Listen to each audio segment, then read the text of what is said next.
Good afternoon, good evening, good morning. We are here in beautiful Santa Barbara, California, South Hall on the Pacifica Graduate Institute campus, and we welcome you to the book launch for Dr. Fanny Brewster.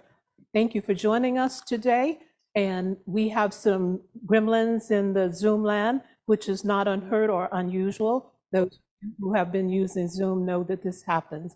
We apologize for the late hour of starting. Let's begin. We have joining us today Dr. Alan Proctor from the Hayden Institute.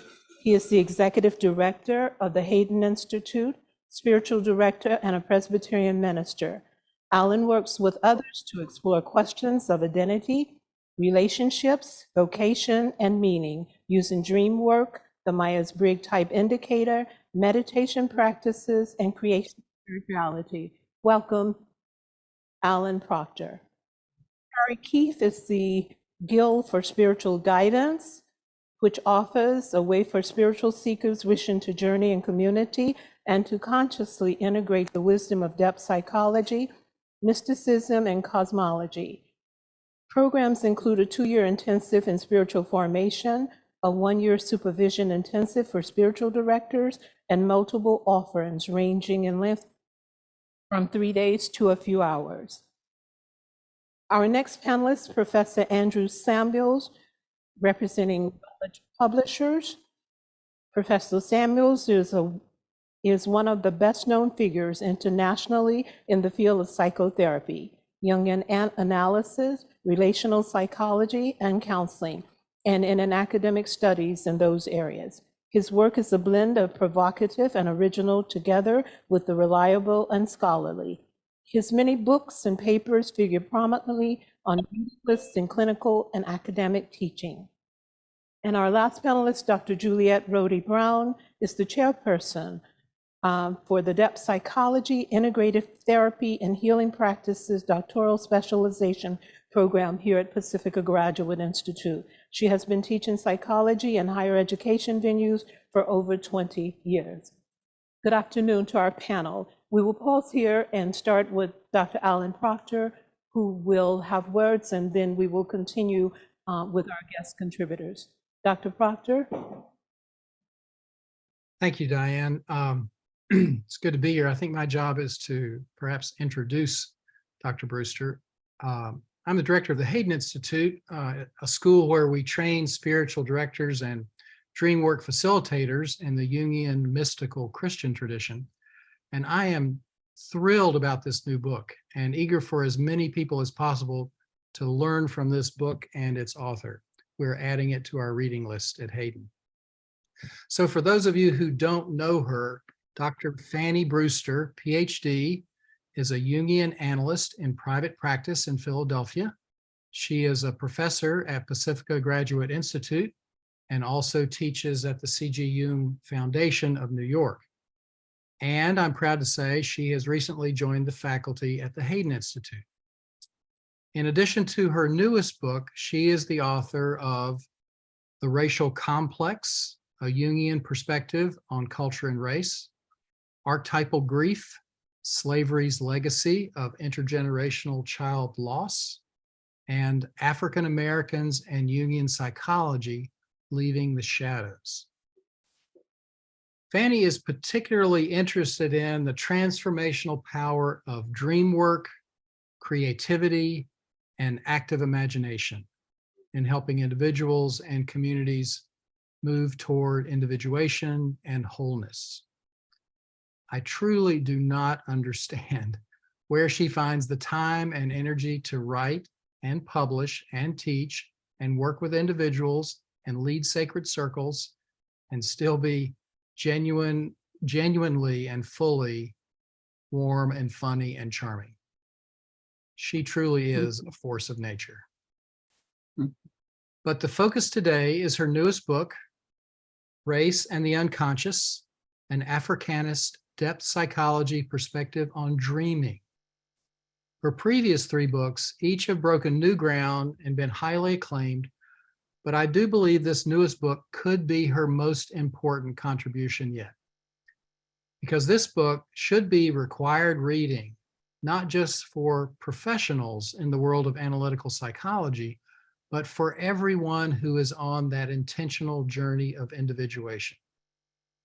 Those of us who have benefited from the brilliant legacy of Carl Jung here have the opportunity to take a deep dive into the world of African philosophy and mythology, and to correct the errors and fill in the gaps that Jung was unable to understand.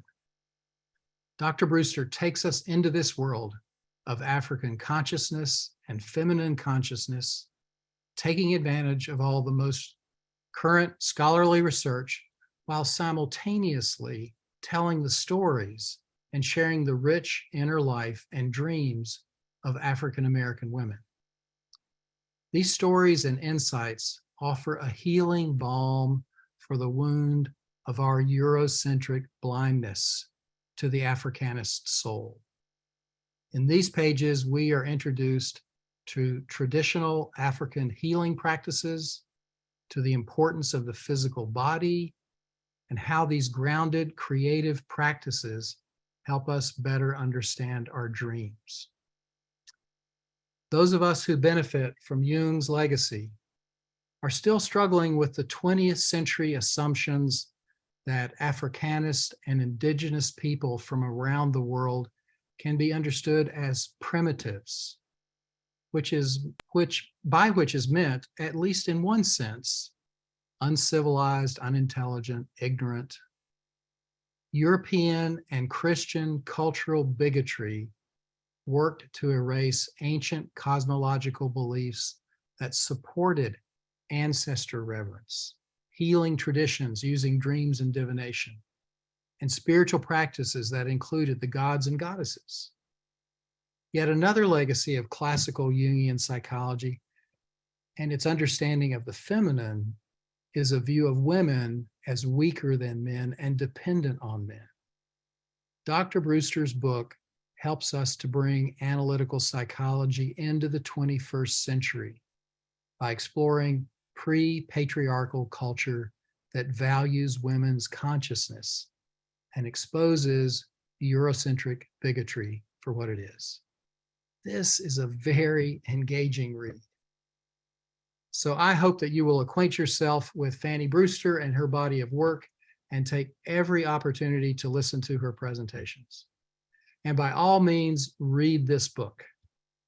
And then buy more copies and distribute them to friends and family and clients. Fanny, thank you so much for the important contribution you have made with this latest book. May it become the classic it deserves to be. Thank you.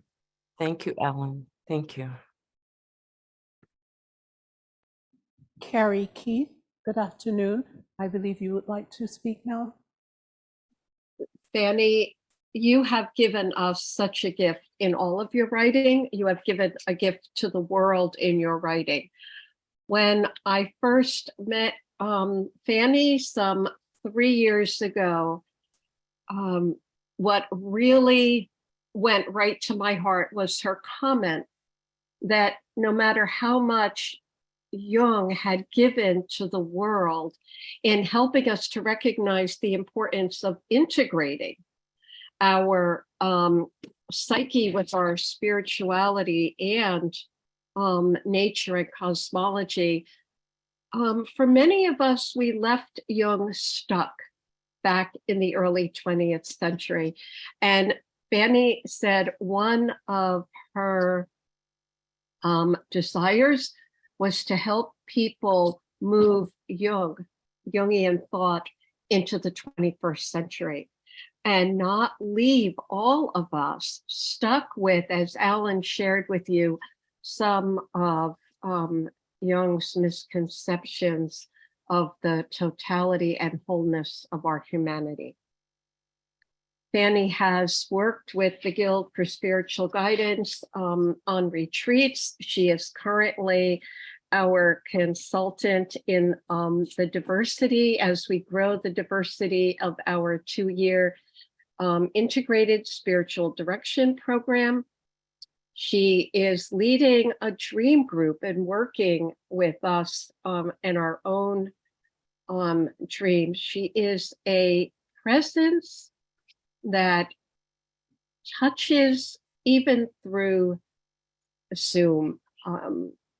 Fanny, I have never met you actually in person, and yet I feel that your thought, your sharing so much about you comes through with a vibrancy and a clarity and an integrity that changes lives. I cannot thank you enough for all that you have done and meant for the Guild for Spiritual Guidance.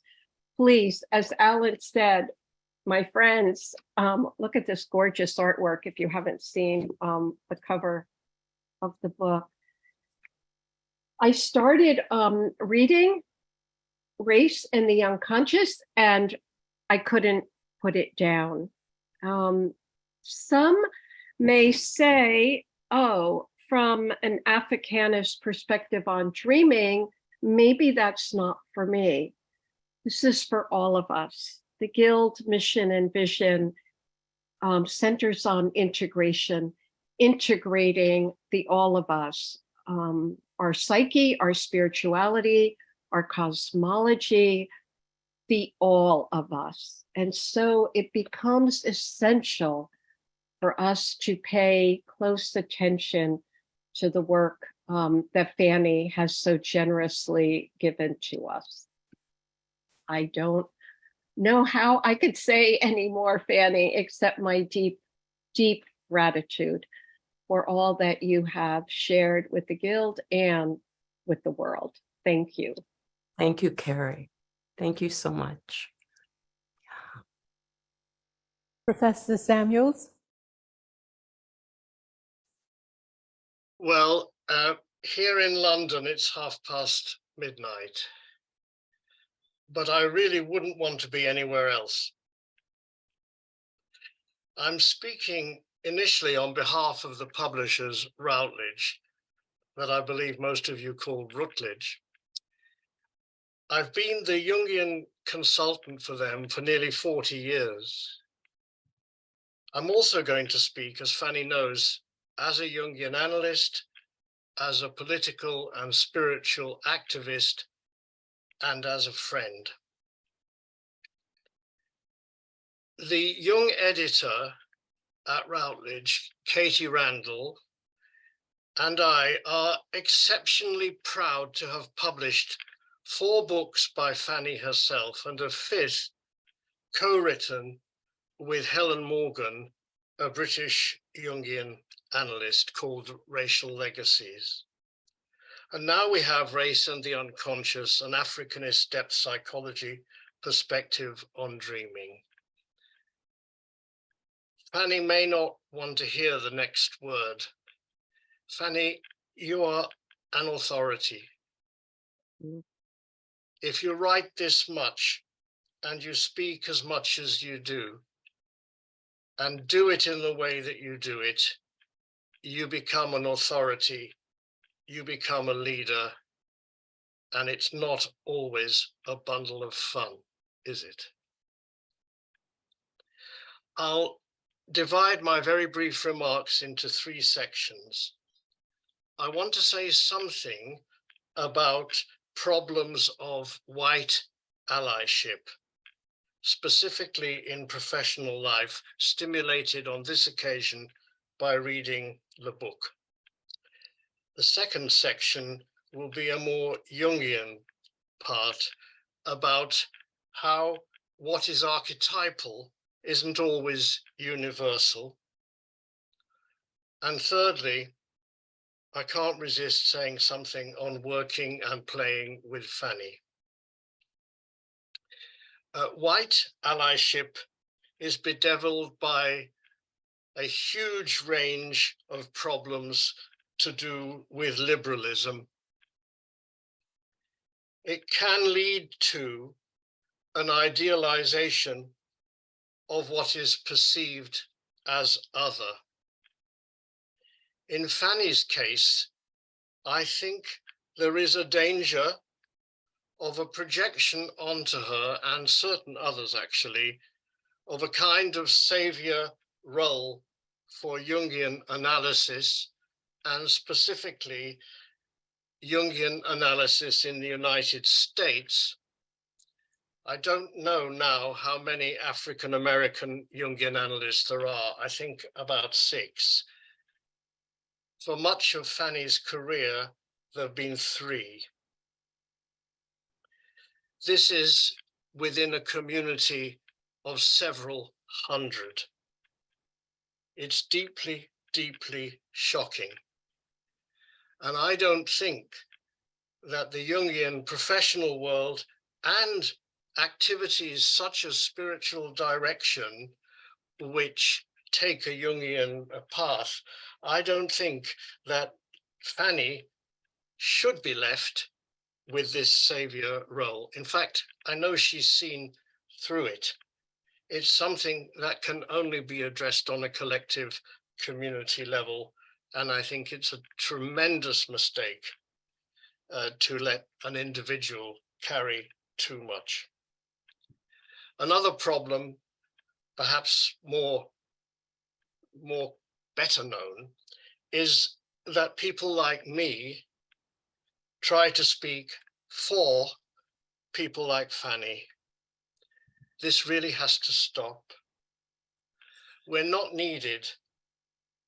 Or if we are needed, let's work out together what role we might perform, if any. The second section is the Jungian one, really, about archetypes. So I need to begin by saying that Jung completely missed the point about Africans. And the legacy of that is quite awful. The reactions of the Jungian world have not, in fact, been as wonderful as we might sometimes think we are. We need action, we need acknowledgement, and I think we need apology, although the leadership of the international Jungian community refuses to countenance apology for all the wrong, untrue, and demeaning statements made by Jung, who, as my research has shown, had other alternative ways in which to express himself, which he did not follow. Jung's notion that Africans lack an entire layer of consciousness is only one example of the sort of problem. Actually, although I would like an apology, I think we need to say it's not really Jung's issue anymore, it's ours. Now, Fanny's background point in this book and in the others is that there is a specific Africanist consciousness and unconscious to consider.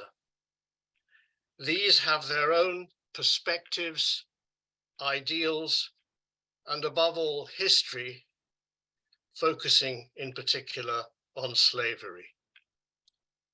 Where does this leave the theory of universal archetypes that Jung is known for, and about which you can read on the professional websites of at least 90% of Jungian analysts, universals? My suggestion, and I believe it chimes with what Fanny's been doing in all these books, is that what is archetypal is carried by affect and emotion, and in a way by quantity and quality of affect and emotion. We just don't need to pursue the universal. But because of the centrality of emotion and affect, it's necessary for Fanny's writing to be characterized by a kind of poetic passion. If it is about something archetypal, it is the poetic passion that makes it so. Now, on the question of dreams, some Jungians, maybe quite a few, don't seem to care who the actual dreamer is. they run events in which dreams are discussed without any reference to the social, familial, and other aspects of the context of the dreamer. Fanny teaches us that dreams cannot be divorced from history, society, and trauma, nor can they be cut off from indigenous healing practices, nor from intergenerational dynamics, which are marvelously worked on in this particular book. And of course, as has been mentioned, dreams cannot be cut off from African philosophies and cosmologies when the dreamer is Africanist. And we can go further, and I think Fanny does. Dreams are active politically. They promote anti-oppressive practice, they challenge white hegemony, they undermine colonialism, and they call out institutional racism and indeed casual racism. But sometimes the dreams don't work the way we would like them to, because sometimes the dreams of what we here in Britain still call ethnic minorities show how the mind can be colonized by whatever is powerful and dominant in any situation. Sometimes dreams reflect internalized racism, just as some dreams of members of sexual minorities demonstrate a kind of internalized homophobia. Fanny is a leading voice internationally in a small but growing movement of Africanist therapeutics. Here in England, we note the work of Isha Mackenzie Mavinga. Her book was Black Issues in the Therapeutic Process, and her star phrase is the Black empathic approach. This brought me to Fanny's literary, dreamlike voice for the African diaspora. I recommend chapters 9 and 10 and the empirical material which lift this book into a unique category. Third and last, I've talked about Routledge, I've talked about liberalism, I've talked about the Jungian bit. Now, Fanny, it's about you. You are seasoned.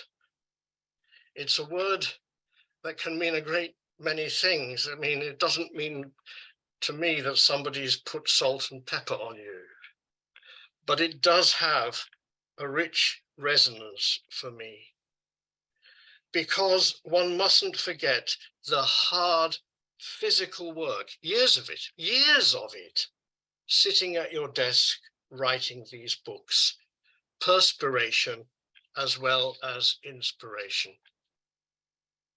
Now, Fanny has a deserved reputation, but she is also a modest woman with a gift for getting things in perspective, a rare gift.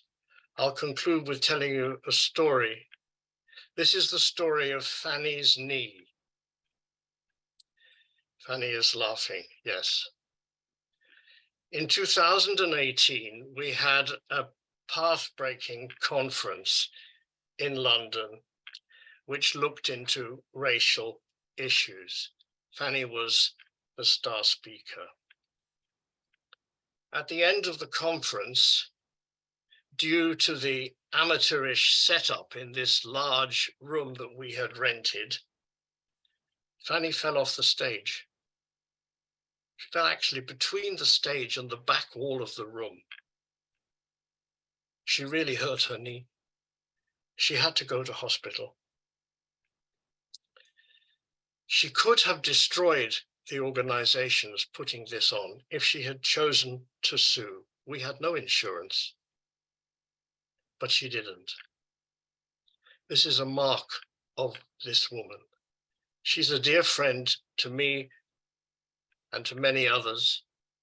And Fanny, you are one of the few people I look up to in our field. Anyway, in the 1960s, as some of you will know, Eric Romer, the film director, directed a famous film called Claire's Knee. For me, it will always be Fanny's knee. Thank you, dear friend, comrade, and teacher. Ah, thank you, Andrew. Thank you so much. I didn't know you were going to talk about my fall. It's interesting. Thank you. It's funny. Thank you so much for coming and staying up late and for those words. Thank you, Andrew. Dr. Rhodey Brown.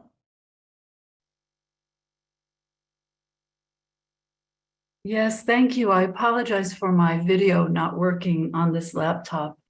It's having glitches. But what I would like to say is it's such an honor, Fanny, to have you as core faculty in our depth psychology, integrative therapy and healing practices program. And what I've witnessed sitting kind of on the sidelines while you hold space for difficult conversations, and do it so beautifully, bringing in poetry and so many personal pieces with such wisdom and grace. And as I reflect, I often reflect on the child archetype, and the linkage between the actual child and the symbolic child. And I like what you have said about that. You write about the child motif. I haven't read this book yet. I'm so looking forward to reading it. But I have appreciated how you've spoken about the child motif in relation to slavery's legacy of child loss and grief that continues to be held in the psyche and in descendants' bodies generations later. I think you called it, quote, phantoms of enslaved mothers and their children, unquote.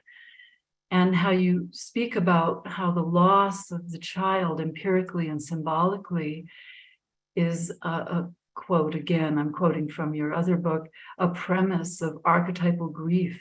It becomes embodied because it is intergenerational and cultural. And then how you speak about the Beng tradition of West Africa and how infants are believed to carry the souls of the ancestors, and they're treated as spiritual messengers in a sense of the experience of those who've lived before. So really, your candid disclosure is appreciated too, when you said that your own experience as an African-American woman, you related, quote, it has taken many from each of my generational ancestral lineage to have those of us who live today actually be alive today, unquote. And so now that you have this book coming out about dreams and integrating that into this perspective, how rich and how beautiful that is.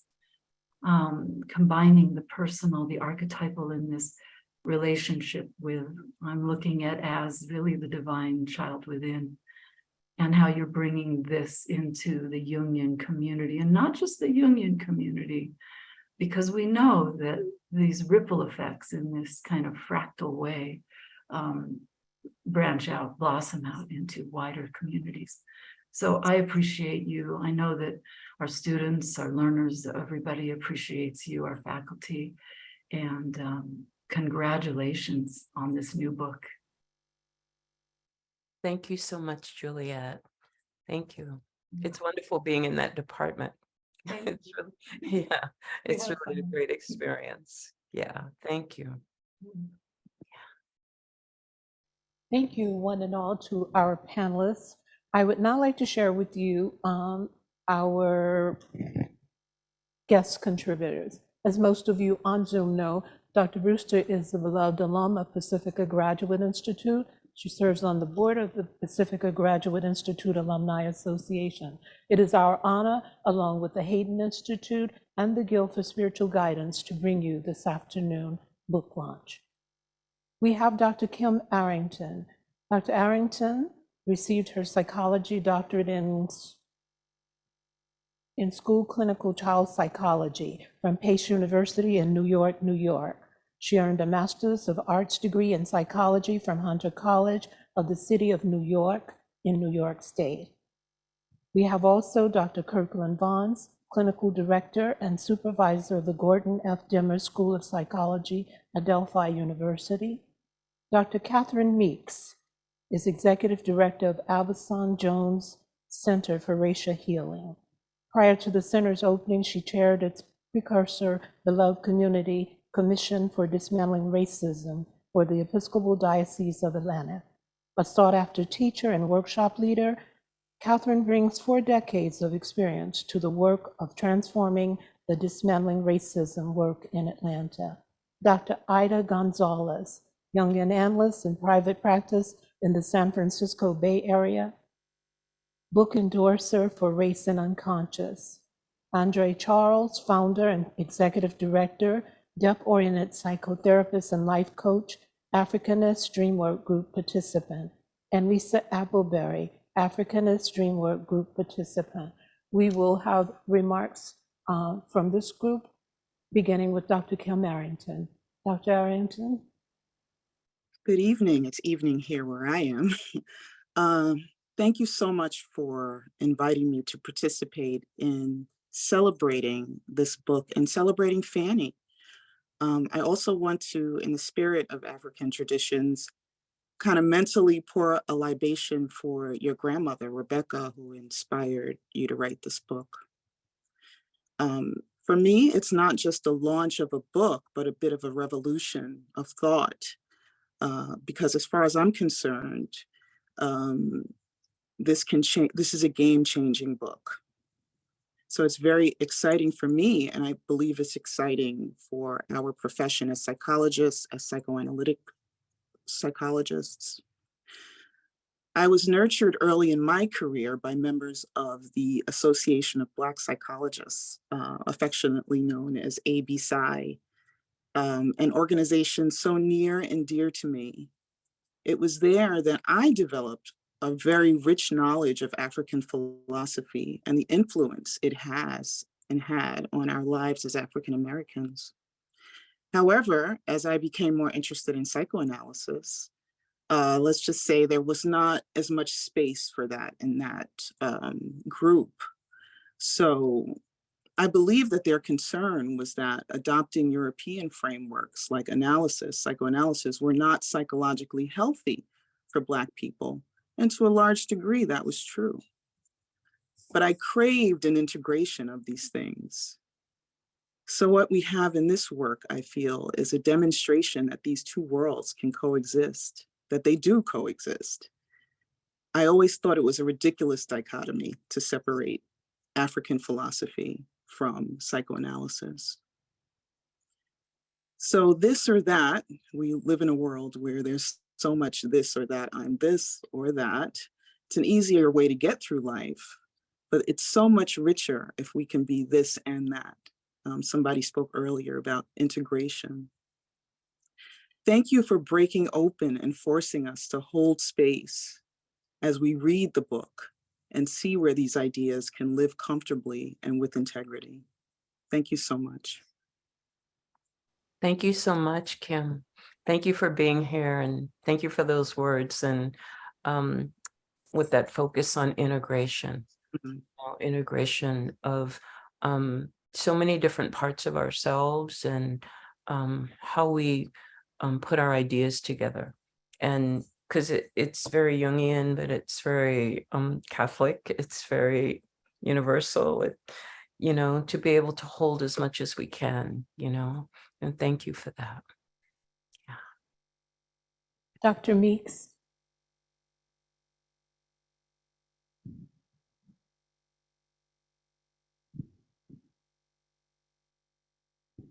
So good evening. I just want to say that I spent about 35 years with my head in the trenches of Southern racism, trying to figure out a way to be liberated, and finding Jung was very helpful for me in that process. But what was so missing was that there were no people of color like me to be in friendship with, in conversation with, and to be companioned by. So all of those years, Fanny, I was looking for you. And I am so glad to have finally found you. And such a blessing and such a wonderful companion and friend and co-scholar. And your work is tremendous, but more important to me than the work is your presence in my life and on this earth. And I am so glad that we've had this chance to connect.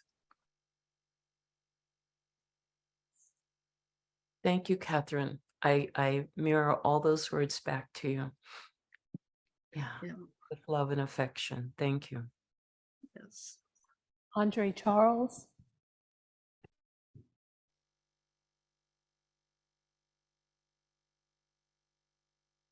Good evening, everyone. Thank you very much for this opportunity. I'd like to say a few things about African-Americanist depth psychology perspective on dreaming. And I'll start by quoting Young, as as Dr. Brewster quoted him in her book.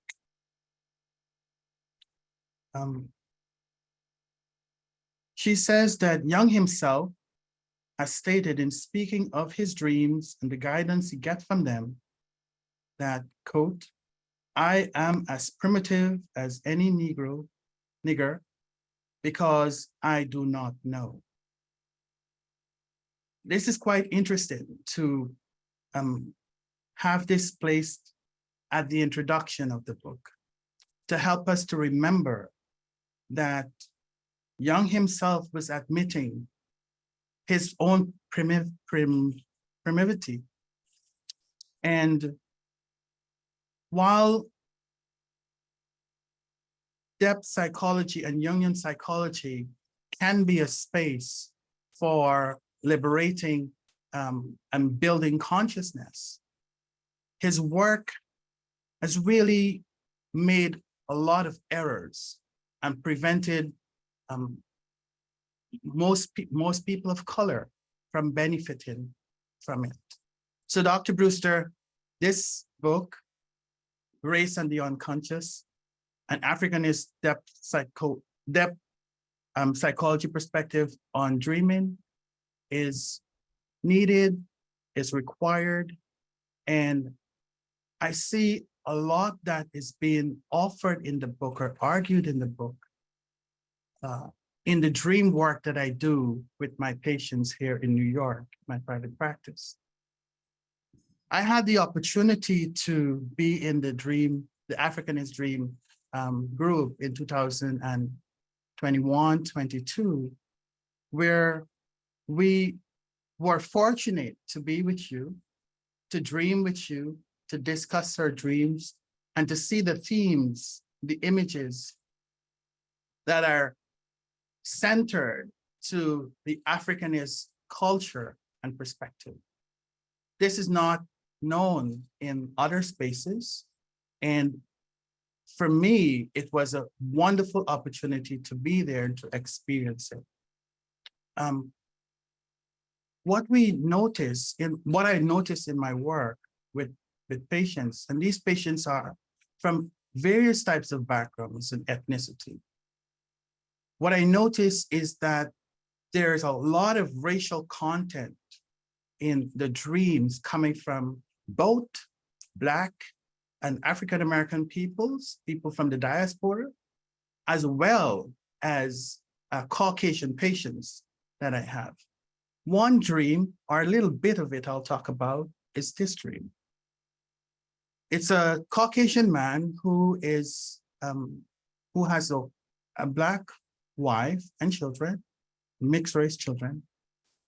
And one of his initial dreams that he brought in for work was of him going to a vending machine and having a Black baby, a malnourished, premature Black baby being birthed from the vending machine. it took me some time to process that myself and then to process it with that patient. It was so shocking to me as a Black person to look at this dream with my patient. But because of the understanding and the constitution that I have, I was able to stay there with the patient and to find out what does this mean for him. So there are elements of race and racism in our consciousness, and it comes out in our dreams. So it's really a beautiful thing, Dr. Brewster, that you have given us this gift. Race and the unconscious, an Africanist depth psychology perspective on dreaming. I'm so happy that we have this. Thank you, Dr. Brewster. Thank you. Thank you so much for those words, and thank you for sharing a part of the dream. I think it's very powerful, that image. And I do think raciality, of course it exists.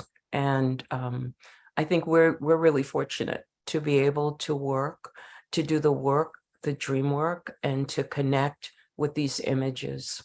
You know, so I'll just say that and say thank you so much for being here and for bringing that image forward for us. Yeah. And last but certainly not least, Lisa Appleberry. Hello. So I was a participant in the Africanist Dream Group, and I'm a layperson. And I found my way into the group through an interesting route. I was an Afro-Brazilian Orisha dance, and a member or the actual teacher of the dance class was from Brazil herself, and a candomblé practitioner, and she was studying psychology. She was a therapist with trauma victims and victims of war.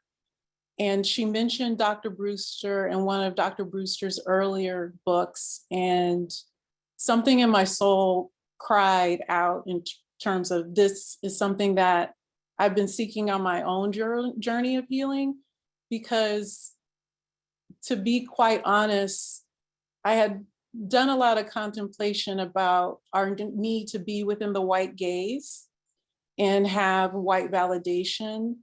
And, you know, a folk saying is, I don't love anybody that doesn't love me. I don't need to love anybody that doesn't love me.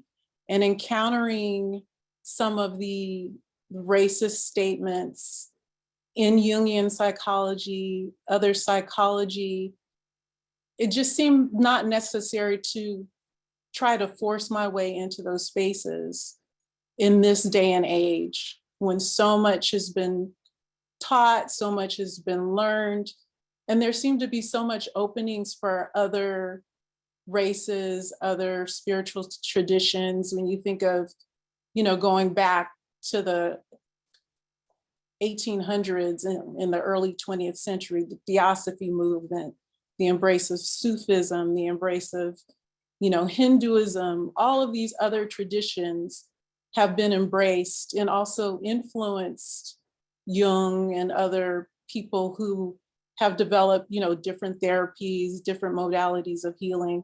But for some reason, Africanists, methods of healing, and also even the way that Indigenous people and the way that African Americans have responded to, you know, the forced trauma of being enslaved, responses that ended up in you know, practices, intentional practices of joy coming out of extreme darkness.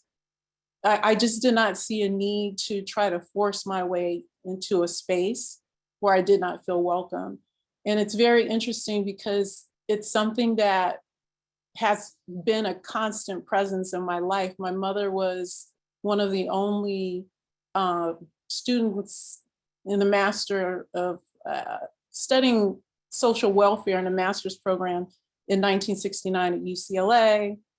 And she discouraged me from going into social work or psychotherapy. And then when I was an undergraduate student at UCLA, I actually had a professor who's now an ancestor, who told me that everyone should have their own cosmology. And he was the director of education for the ANC in exile, teaching at UCLA in exile from South Africa. He was a professor of linguistics and understood the importance of people, you know, learning their own history, their own philosophy, and their own language, and that changing the depth of their understanding, the depth of their own self-worth. He studied cosmology, and he wrote two of the epic classics, epic poetry on Zulu history that's studied today in South Africa. Anthem of the Decades, which was about the divine feminine energy in Zulu cosmology, and Shaka the Great. And so I always remember him, and he came to me when I found Dr. Brewster, because Dr. Brewster, in a sense, I felt seen, you know, and then in reading her book, understanding, I'll just take one line which resonated with me. It's on page 159 of the book. It describes my journey. I sought to find out the underpinnings of the African unconscious, and that led me to philosophy, Frantz Fanon, mythology, Yoruba, Egyptian mythology, and spirituality, African spirituality, because I did not see that we were reflected in academia or in standard or traditional halls of learning. And I think that this is a very important book because not only does it frame the issue or the problem, it also proposes, it's like a book list for anyone who wants to study African philosophy, for anyone who wants to study, you know, those who have already begun work in exploring the African unconscious, and anyone who wants to explore, begin study of African cosmology and African spirituality, all of these things that, you know, if you're going to deal with the whole person, all of these things that are necessary to understand and to build or lay a foundation of trust. If you're going to work with, you know, I wouldn't say all, but, you know, African Americans and people in the diaspora who have an Africanist perspective. Just to circle back, one of the things in which I explored my own healing in Orisha dance is that instead of the archetype being limited to a page and to cold words, which are not always relatable to everyone, you actually get to put on the costume. You get to explore the emotion. You get to explore the sensation. You get to explore the stories. You get to dress, I won't say dress up, but your spirit gets to dress up as a courageous warrior woman. If you have to go into a meeting, you know, prior to the meeting, you've danced Oya, and Oya is one of the most powerful goddesses and Orishas in the African diaspora. She's not a perfect woman, but she stands toe to toe with all of the male warriors. She actually fights the male warriors, but also she is I think in other spiritual traditions or mythological traditions, you have the image of the ferryman. She's actually the ferryman who takes the soul to the cemetery and negotiates for them to enter into the next realm. I mean, in Egyptian mythology, you have Aset, and Aset has magic, and she resurrects the highest god, Osiris. When Osiris is disassembled by another masculine figure, it is Aset who sets out and reassembles the god. I just think that they're not only examples or images that, you know, we can use as Africanists, but also if you see yourself as a woman or an African woman or a woman generally, a feminist or a womanist, as Alice Walker would say. There's so much depth and breadth that has not been explored that I really appreciate that Dr. Brewster has chosen to do this work, which I know has not been easy. And she's had the courage to persist. She persisted. And now she's here. And even if reluctantly she won't accept, the praise, she's here and she's making change. And I really thank her for that. Thank you, Dr. Brewster. Thank you, Lisa. Thank you so much. Yeah, thank you. And now the woman of the hour, Dr. Fanny Brewster. I'll ask my colleagues and friends here at South Hall to join us and you in Zoom land in welcoming Dr. Fanny Brewster.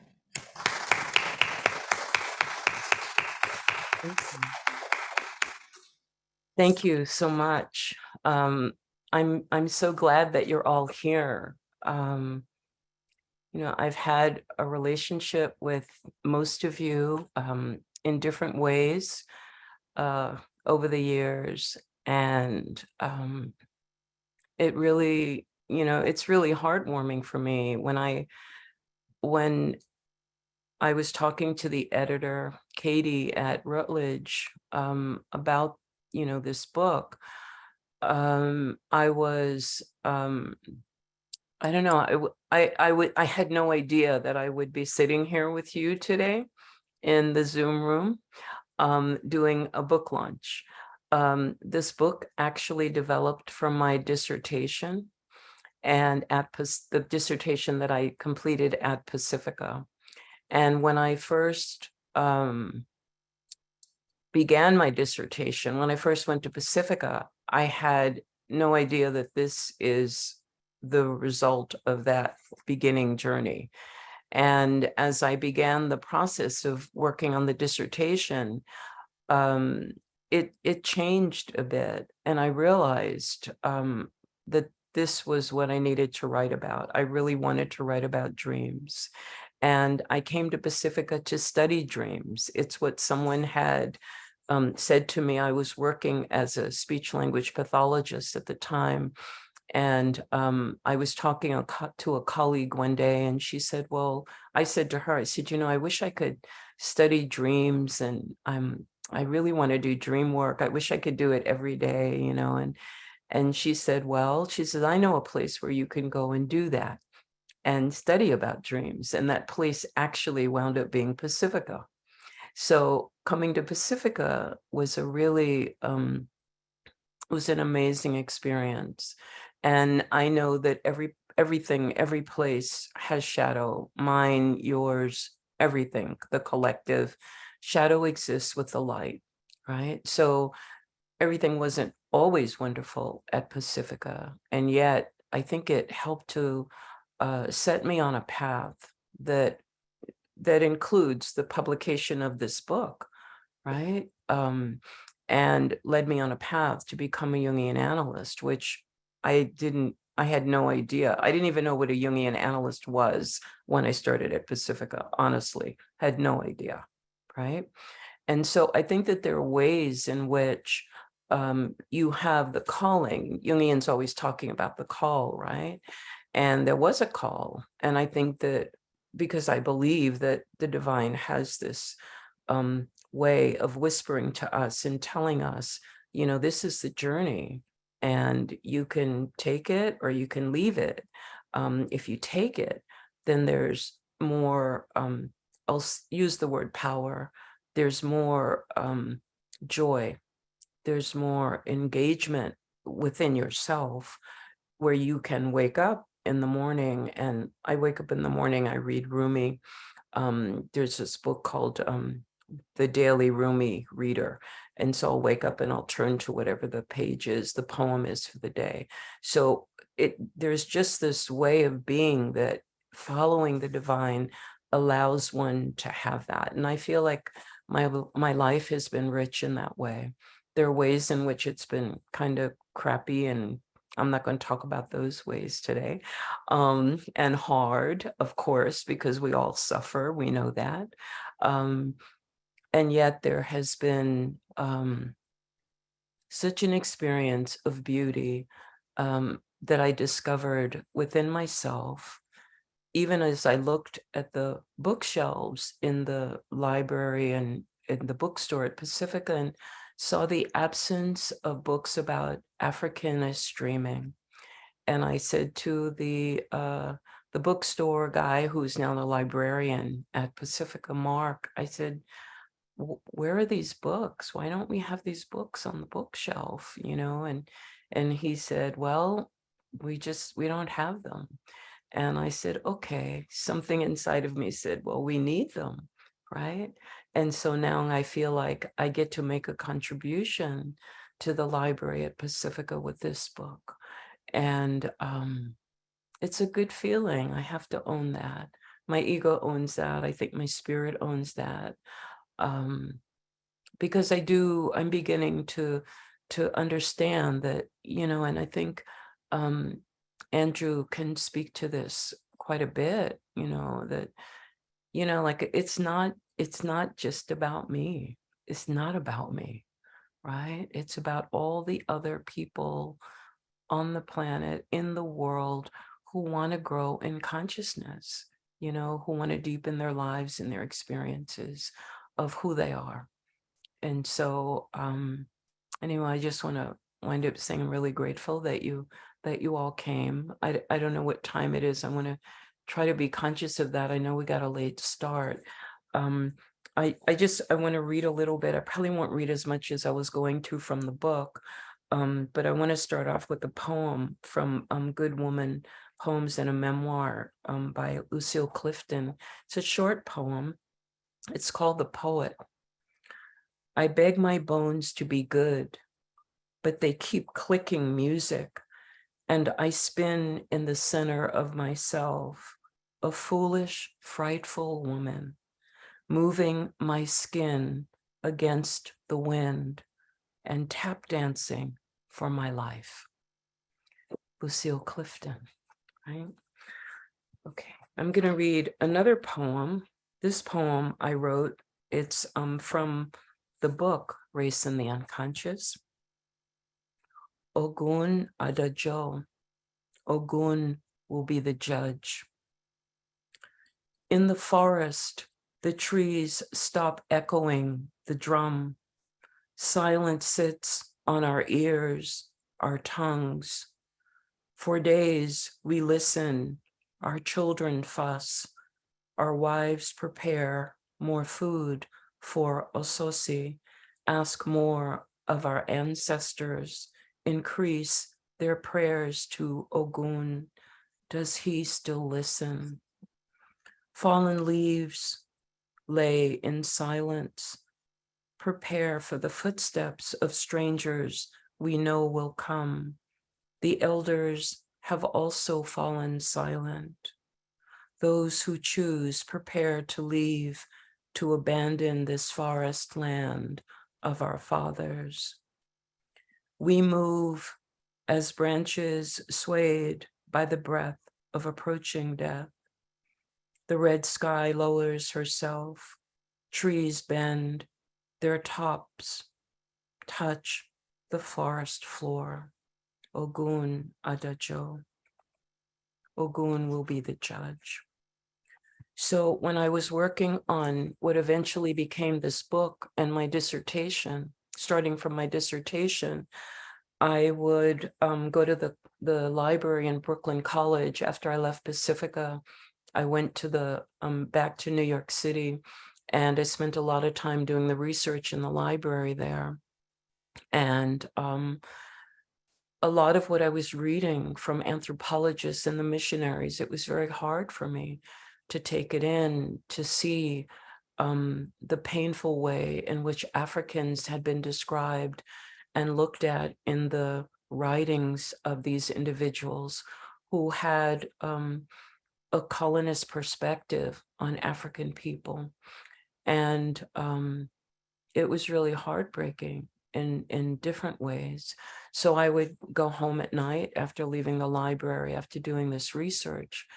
And I thought, you know, I really have to do something here. This is really a lot. And so I turned again to writing poetry. So this poem is a part of a series of poems, a manuscript, which I had first entitled Journey, the Middle Passage, but I've recently changed that title to Journey, the Door of No Return. And so there are poems that I think mirror the writing that I do, and holds the energy of the writing of these books. And certainly my dissertation held the energy of the, I think, the painful experience that I was going through, not just because it was a dissertation, but because of writing about an Africanist topic. When I wrote Archetypal Grief, it took me about 3.5 months before I could actually write anything, because it was so painful, and I cried every day in doing the research before I could even do the writing, as I read about slavery and the suffering of Black women who were going through enslavement and bearing children and being the breeders of children. So the writing that I do, it really, it's really a lot to hold. And yet, I think that Jungian psychology has given me a lens with which, depth psychology has given me a lens with which I think to do some transformative thinking and beingness around holding, as Kim was saying, Dr. Kim was saying, like being able to hold my ethnicity, my culture, with something that came out of Europe and Eurocentrism that was universal. And to be able to really look at Jung's work and say, let me take him at his word, that we are really having a universal experience. And so how do I bring that universal experience and make it inclusive of the Africanist experience? How do I blend those two things? How does psychoanalysis and Black psychology and Black culture, ethnicity, where is the strength in that? Where is the power in that? And how do I manage to put that together? So anyway, I'm going on and on. Of course, as you know me, you know I could do that, right? So let me stop for a second. And I just want to, I won't read anything here from the book. I was going to read it. I want to introduce Danielle Hunter. Danielle, could you raise your hand? I don't see you in the list. Trying to find you. Are you here? Could you unmute yourself and say something if you're here? Okay, I'm not hearing anything from her. But I wanted to acknowledge her, because Danielle Hunter is the young woman who designed the cover image for the book. And I really wanted to just say how much I appreciate her for designing this cover image, which really shows the separation. It's such a beautiful dream image. I don't even know what else to say about it. It really expressed what I was trying to get to with the writing. And she's was and is a student of psychology at Antioch, Seattle. And she's a painter. She's an artist, right? Art therapist. And so this is her design, and I wanted to acknowledge her. So I just now want to open us up. I know we started a little bit late, but maybe we can go a little late, maybe 10 minutes or so. And anyone who wants to share and add anything that they want to say would be really great. Oh, I got to throw in a pitch that if reading the book, you like the book, you have suggestions, anything you want to say, go on Amazon and say something about the book and do a review. I will ask you to do that. Okay. I've never asked for that before. It's amazing. So now someone will say to me, did you ask for a review? And I go, no, I didn't ask for a review. So anyway, okay. So I've talked quite a bit. So now any of you that want to say anything, just jump in and add your voice to us tonight. Michael Whitney, I see you. I see you there. Yeah. Yes. Hi. Can you hear me okay? Yes, I hear you fine. Yeah. Thank you so much. I have to turn off something in the other room to get the sound back. One moment. Okay. Yeah, sorry about that. That's okay. I was a member of the group from the Los Angeles Jung Institute in the 70s and spent a dozen years of my life with 5 to 6 colleagues interviewing and producing the film archive. And then finally, I was the director of Matter of Heart. And there was something that struck my brother Mark, who was the cameraman and the director of the film, very deeply, me as well, was the footage of Jung in Africa. It was very disturbing. His way of touching that little boy just was offensive. And in that sense, I feel in my heart such a joy and rejoicing that you are there. And this is not going to go unknown. Oh, So, thank you so much, Michael, and thank you for those words and for coming. Yeah. thank you. Thank you. Yeah. Sharon. Hi, and thank you so much. I just learned about your work recently from Reverend Hadari Williams, who's working on his PhD at Pacifica now, and I'm just so grateful. I'm a life coach, and I've really been trying to help the International Coaching Federation and coaches understand what's missing in our profession, missing Indigenous perspectives, Africanist perspectives, other Native and Indigenous peoples' perspectives, even as we're coaching our clients. And, I have been a coach for 15 years. I've taught life coaching for 12 years. And our program was one that combined the social justice lens with coaching skills. But it's been so difficult in the field to help white coaches especially understand the need for the broader perspective. So I just wanted to say how grateful I am for you and your work. And I think it needs to be required reading for life coaches as well as therapists. So thank you so much. Thank you.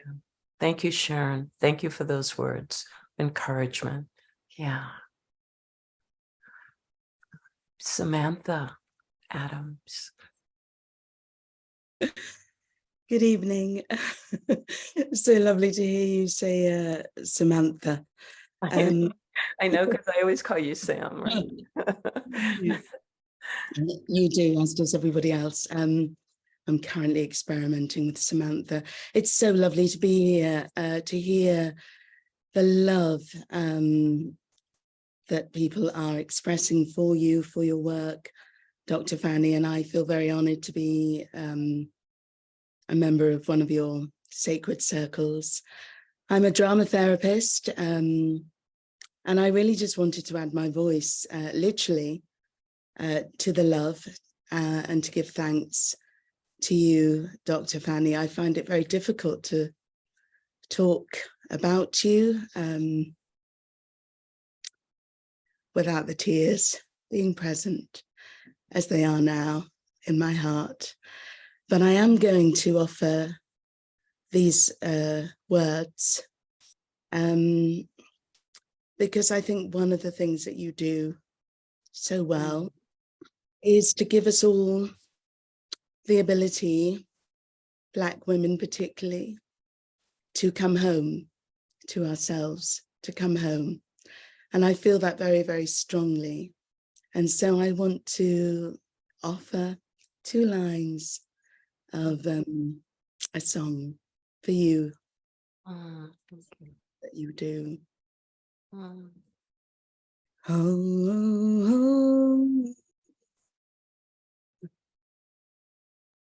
we're coming home, coming home, home, coming home, home, we're coming home,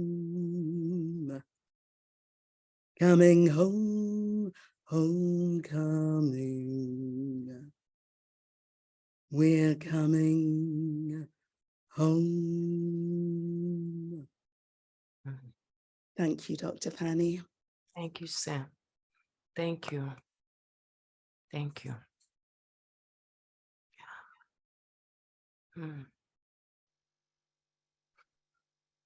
Ida.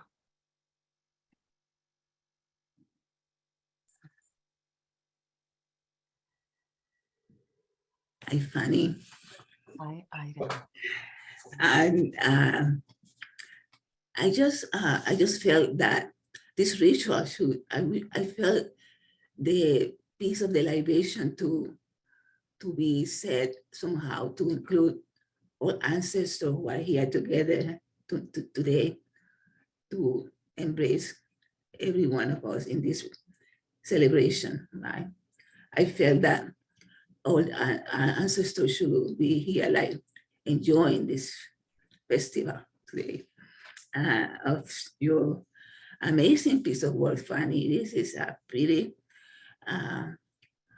thoughtful, powerful, realistic, spiritual, with a lot of wisdom, respect. I see our struggles through the years about where we belong. And I was finally say, well, I know that in 1884, all those 5 countries in Europe, like Germany, France, England, Portugal, Spain, they decided how they're going to divide Africa. And they took, each one took a piece of that, they took us, and then sent it to the Americas, Central, South, North, the Caribbean. And then I said, well, Fanny saying here, now you change your name to Africanist. And I like that because it's more inclusive. And instead, and they do some particular pieces for the Blacks in the United States that you call Afro-Americans. So I felt some peace about this process of you trying to make sense of how to put this together. And then I felt that you did a piece of work on giving the training of the young analysts in training in from an African perspective. I just love you talking about Levi-Strauss and all this summarizing it for me, because I just think it's a lot of work to read all of them. And so I feel that you make it easier. And then the way you weave your pieces of the book together, one after the other, and giving details to each character that was meaningful. And I told you, I believe you have 2 books here. I still feel that way because you book about all the background, philosophy, history, mythology, and then dreams. I felt you have like maybe you can do a volume 2, or volume 1, volume 2, because it's this open door you open about dreams. it's a lot of work. I mean, different work.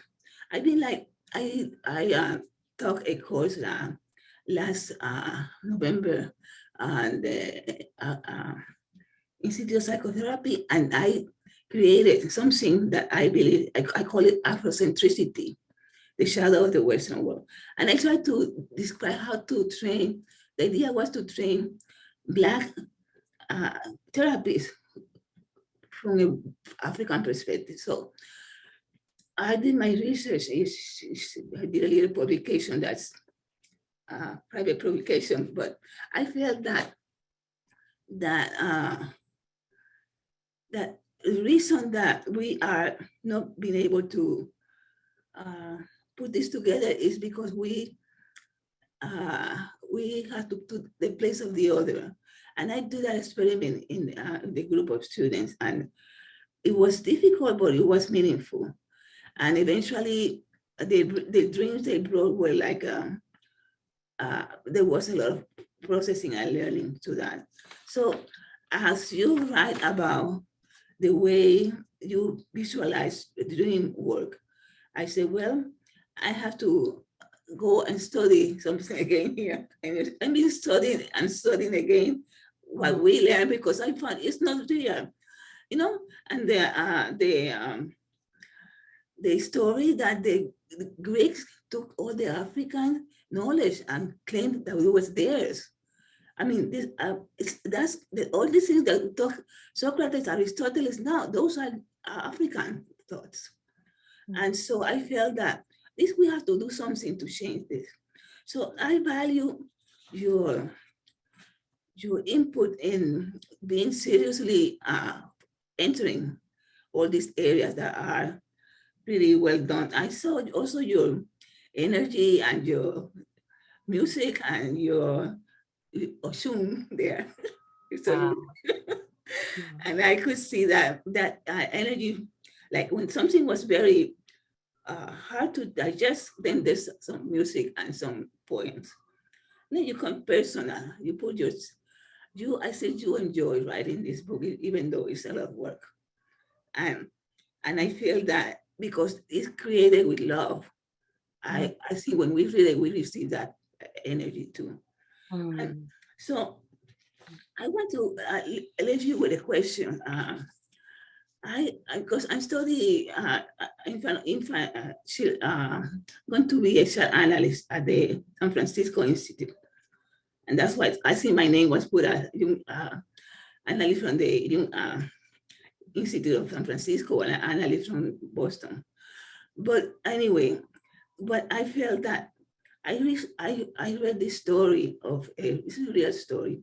I want to put it to you to see what you think.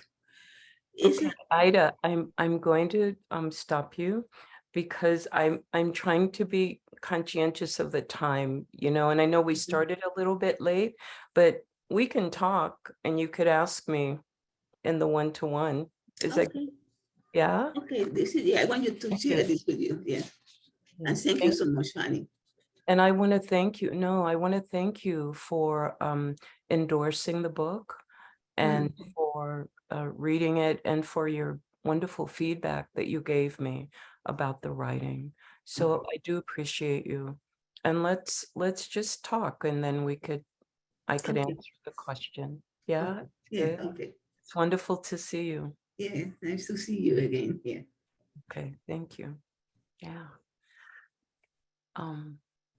Kiara and then Lindsay. Yeah. Good evening, everyone. Thank you so much for pronouncing my name correctly. I'm Kiara.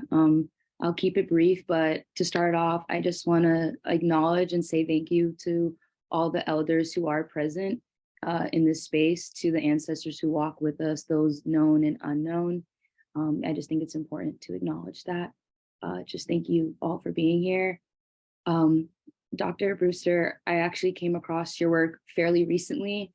It was really interesting. I'm 24 years old, you know, trying to figure out where I want to go in my life.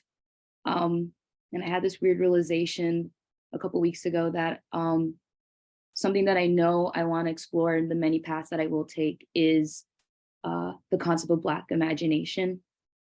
And I actually came across the Zoom because in my search of me trying to find a master's program, I signed up for Pacifica emails, and that's how I got notified about the Zoom.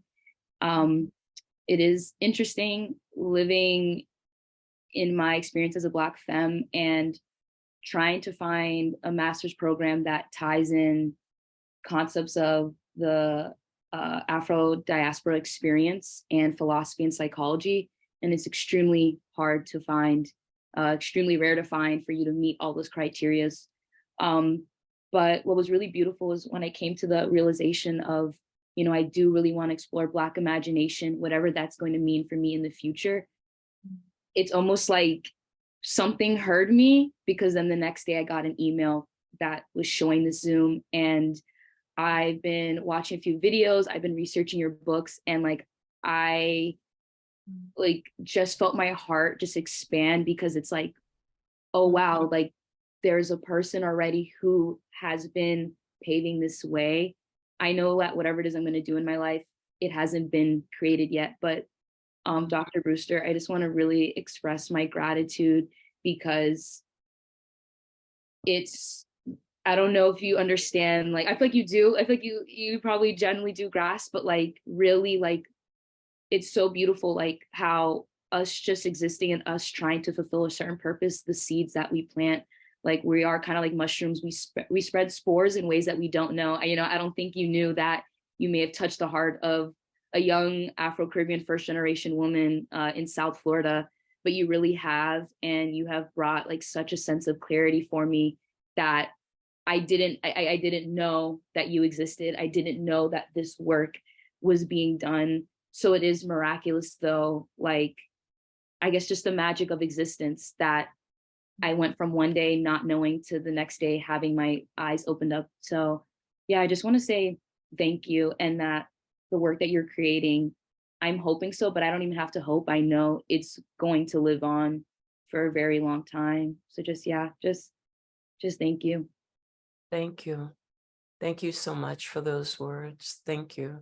And I want to say that, you know, that a part of my hope, and a part of, I think, of the hope of the elders here, Dr. Meeks is my friend, you know, like our hope is that we are putting out the energy to inspire people like you, you know, to say, oh, I know there's something going on inside of me, and there's something out there that can mirror it, and then to find it, because that's synchronicity, right?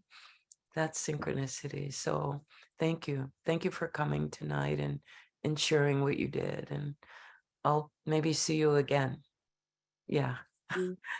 Yeah. Thank you. Yeah. Lindsay.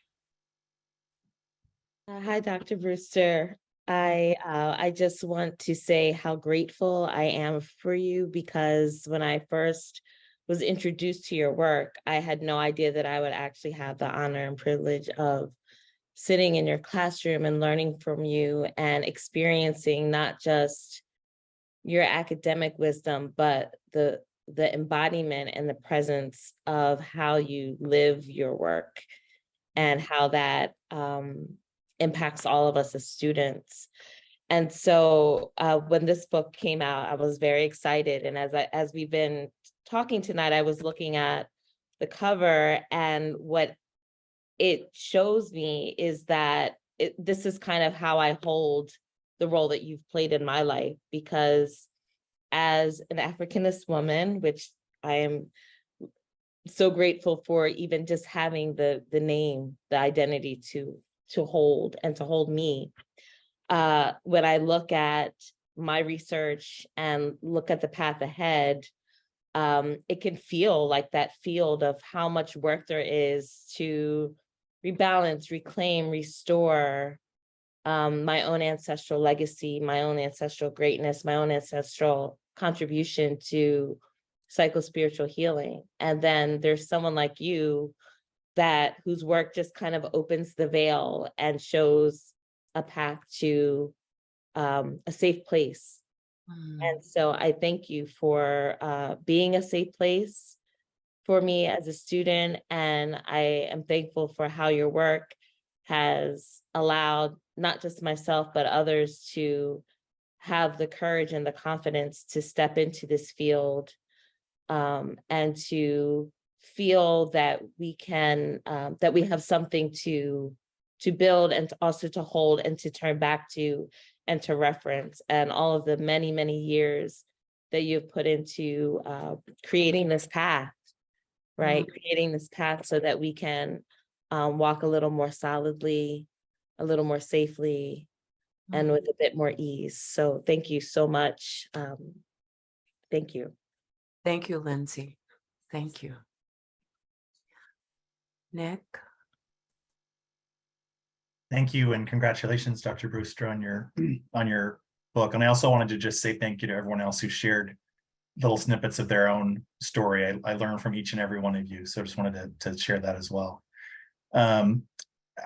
Dr. Brewster, I had the chance to take a workshop with you through Pacifica a year or so ago, and it was very impactful. I didn't get to work as closely or as often with you as some of the other folks on this call have, but I just wanted to echo that the presence and transformative impact you've had, even in that brief experience with you. I wanted to ask you a question. My work, I do leadership development and diversity, equity, and inclusion programs primarily within corporations. And I'm curious, I'm sure there's a lot, but is there anything in particular that in this book or in your work in general that people who may not be exposed to Pacifica or to union work in general, is there something you wish people knew or that you wish you could share with people that maybe you're not yet finding the wisdom that you have in the places where you have it that just aren't connected to this world? Oh my God, what a question. I don't know how to answer that question in this moment. No,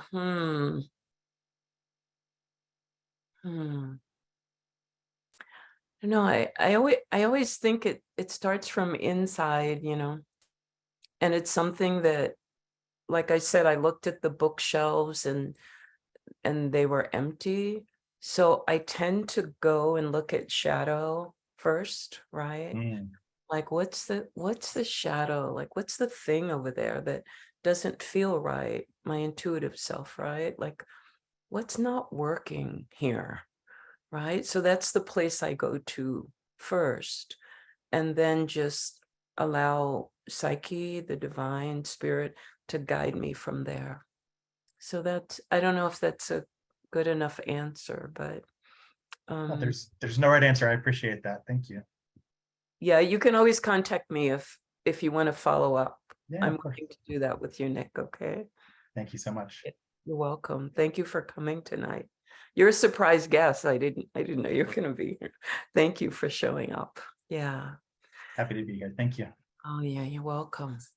So I think we're at an end for tonight. I am just I don't want to say floored. I want to flabbergasted at how you have all shown up for me, and in different ways. And my heart is really full to have Sam sing those words, right? So powerful, and to hear how the work has supported you, and I think touched you, because that touches me, right? Like that opens my heart, and in appreciation and gratitude for all of us, that we in this 21st century, like we have a chance to really make an impact on the world, I think, in our consciousness, because it's not just about the tangibles. We know that, right? It's really about the intangible, in the way that many of you are clinicians, you're individuals who are deeply engaged, I think, in your own life with consciousness, as writers, as I look at Jan, a poet, who sends poetry, a student at Pacifica, and also a poet, and working in organizations in the world. So it's like like, I truly believe, you know, that like consciousness, yeah, it's this thing you throw into the pond and it's just rippling out, you know, it's rippling out and it's touching people that we don't even know it's touching. And I think that's the beauty of it, right? There is this unconscious that is in the universality of that. It's just amazing. And I love it. And that's a part of why I love death psychology, right? Because I think that's what Jung loved about it, right? This mystical way from the inside out, right? Dreaming from the inside out and living that dream. And I try to do that. I think I do it more often now as I've gotten older, to be in my wake state, but also to feel like I'm in the dream, right? I'm in the dream in the grocery store, I'm at the CVS, I'm kind of in the dream. So to be able to kind of walk almost like between worlds, it's really an experience. So anyway, it's just been wonderful to see you tonight. And I see Mohammed's hand is up.